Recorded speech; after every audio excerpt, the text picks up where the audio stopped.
Guys অবশেষে এই যে শুকনো রুটি এখন বাখালাতে নিয়ে আসলাম।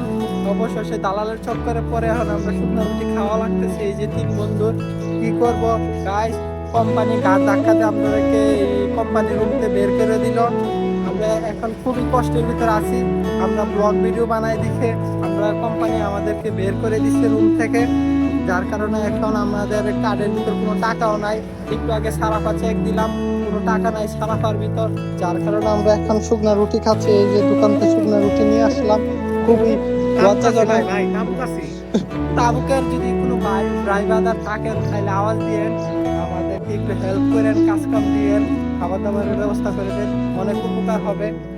আর এটাই হলো বাস্তব জীবন, প্রবাস জীবন, এরই নাম প্রবাস জীবন।